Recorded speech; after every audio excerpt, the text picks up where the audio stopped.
like 200 in a night. Generate savings over 5,000 by the time I was 20. Hi there guys, I'm Daisy, aka the Brandfluencer, and this is the channel where we talk all about entrepreneurship, personal finance, and getting that money grind on, just overall becoming a better you. So if you're looking to level up your mind, join me here on my channel. So today we're here to talk about the most common money mistakes people make in their 20s. I'm just gonna get right into it. Number 1, it's a norm to be broke. Now when we're young adults, I know we don't earn as much as the average adult does. It's not down to just how much you're earning.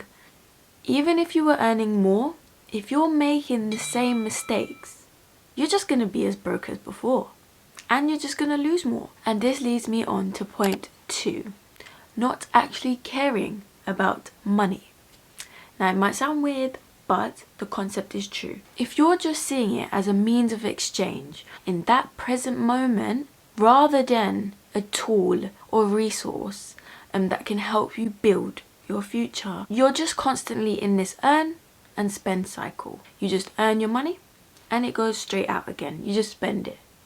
If anything, we should all be saving like our lives depend on it. And that couldn't be any more true than what it is right now. With the whole pandemic going on, if you didn't have those savings on the side to help you out, then you're stressed. If you've lost your job and you didn't have that emergency account, which is going to lead on to my next point, then you're going to struggle, you're going to be stressed. We should see money as a tool, a building block to help us in the future. If you'd like to see easy and simple ways on how to save, just comment below and I'll make sure I create a video on that, so don't worry. My point number 3 is not budgeting. Budgeting does sound like one of those things, like if you're not that type of person, you think, why should I budget? Like that's just for weirdos that love to plan. And that could not be any more wrong. Budgeting is actually a very simple concept that everyone should do. It doesn't need to be complicated, but you need to use it to at least acknowledge where your money's going. If you're not acknowledging what goes in and what comes out, then you'll never understand money. It just leads back to the concept of you not caring about money.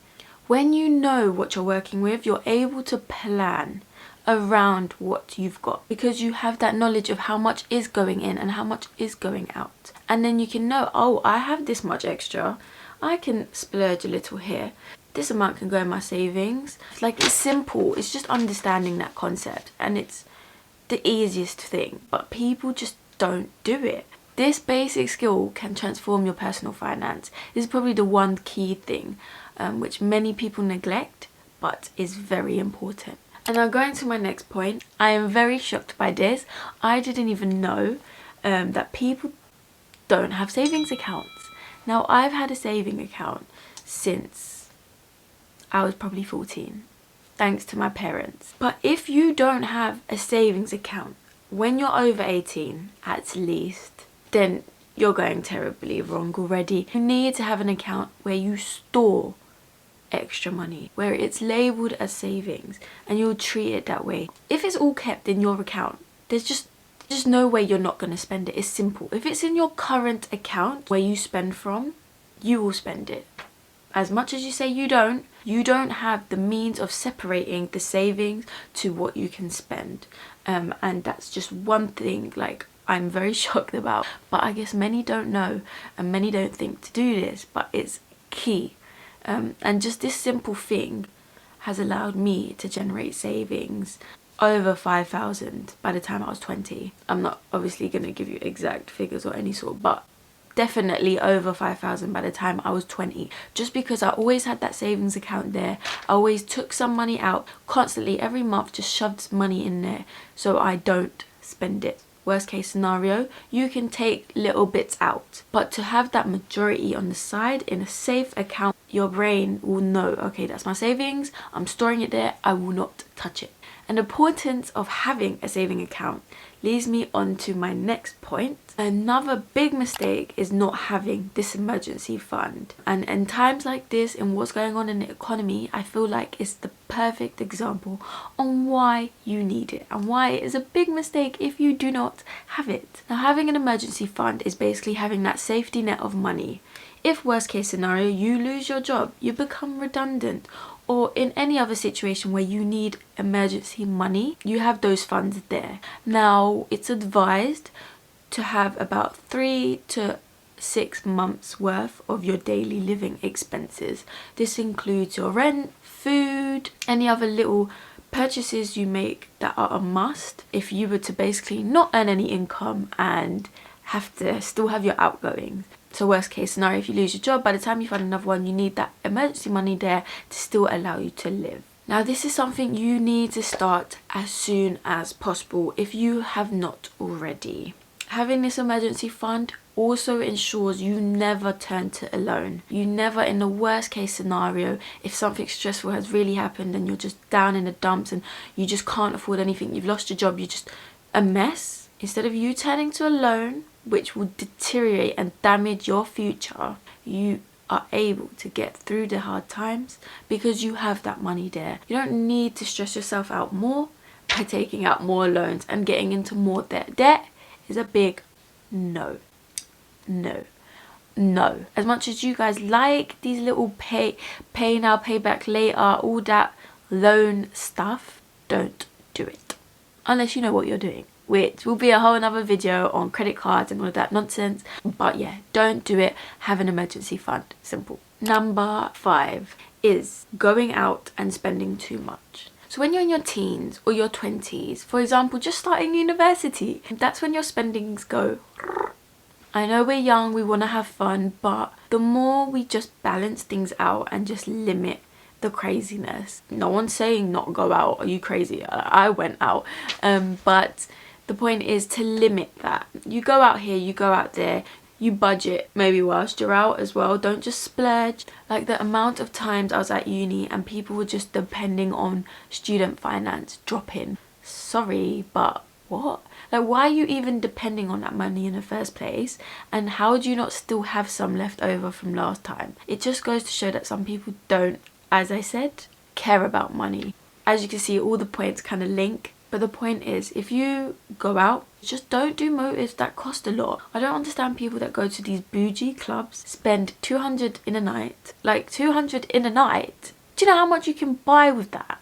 I could never. I've never actually been to a club up central London, if I'm honest. Just because I know how expensive it is to 1, get there. 2, buy drinks. Buy all of that stuff. Like, it creates pain in my heart knowing that money's just going like that. And now going to my next point, which may seem a bit controversial considering what I've just said, but another big money mistake is being too cheap. And what I mean by being too cheap is maybe just buying cheap things. But at the end of the day, if you're buying cheap toilet roll, weird as this is sounding right now because I don't know why I'm talking about toilet roll, but the cheaper toilet roll you buy, the more you're going to consume in the long run. You're going to have to buy how many more rolls because you're going to have to use how many more sheets just because they're so crap quality. In the long run, you're spending more. You may think in the present you're saving because you're budgeting, you're being cheap about it. But in the long run, you're just going to have to keep buying more stuff to replace it when it comes to cheaper items. And then you just end up spending more. Also, in terms of bulk buying, this is more for uni students because you're going to be buying like stuff for your room, food and all of that. Or if you're living alone, if it's on offer at that present time and you know it's a purchase you make regularly, then why not just buy a bulk of it and just know you're going to have it there, you have it for the future and you're saving in the long run. Okay, and now at number 7, we are at a very important point which is very common at my age. So, buying things to just fit in or seem bougie. Now, this is something I am so against, and I find it ridiculous how people can spend their life savings on just a designer item. Imagine what you could have done with that money instead. It's so easy to be sucked in by society and all this social media. You would be surprised how the people that seem the richest online are actually the brokest. Now when I tell you I wear the same clothes every week, like if you're buying loads of clothes just because you don't want to wear the same outfit again, you're wasting your money. But it's such a norm, and I feel like we just need to wake up, think about what money is worth. Okay, and on to number 8, misusing overdraft or credit cards. Now as a student, this is a big thing. We have access to student accounts and student credit cards where we don't get like the interest payments. But if you're using all that, you're building a habit. Now once you get a real credit card or you have a normal account where you get charged an overdraft, you can't do those things anymore. And some people fall into that hole because they're so used to doing it when they were a student. And it's just better to not build that habit. Don't get into that loophole of just going into overdraft, waiting for student finance to come back in, refill it. It's like when you're an adult, what you're going to do, go into overdraft, wait for payday. And you can't even do that because you're going to get charged interest. At the end of the day, do not buy things you can't afford. Don't see credit cards or overdraft as a little bank of magic money where you can just buy stuff that you can't afford at the present time. Like, just don't do it. It's a very big mistake within this age range. Instead, we should all educate ourselves on how to use things like credit cards. I'm not saying don't use them, they are very important. I have one, I've been using it since I started uni, not for the reason of buying things I can't afford, for the other reasons such as building credit, which will be a whole another video, don't worry. Okay, so on to the 9th biggest money mistake, which is mostly targeted more for girls because girls are probably the biggest spenders. Buying too much unnecessary things. And nowadays, packaging and marketing makes things seem so luxurious, and when we see it, we buy it. It's probably, I would say, the biggest cash loss for us females. Don't buy makeup if you don't need it. You can have passion for makeup, but I feel like having 3 different brands of concealers and 100 eyeshadow palettes is just very unnecessary. Like, don't buy products you don't need. You need one of each product. No one knows if you're using high-end makeup or drugstore either. Don't buy it just for the show, posting it like, oh my god, my new makeup from Selfridges. Like, no one cares. Well, this right here is all drugstore, just because I can't justify spending that money on makeup. And now we're at the end of this video. Now those are the most common money mistakes I feel like I could distinguish. Now overall, what I hope you have learned from this video is for you to become conscious of your relationship with money. Once you become conscious of that relationship, you will change how you handle it, and you'll stop making these simple mistakes. Because when you're mindful, you'll acknowledge and be prepared to change and act on those mistakes. And just you watching this video to the end just goes to show that. Let's just make sure that we're chasing that money this year. We're in 2021 now. Times are hard. That concludes this video, and if you have any other suggestions that you'd like me to cover, please comment down below, and make sure you like and subscribe if you enjoyed this and you'd like to see more similar content. So that's it from me, guys. Peace out.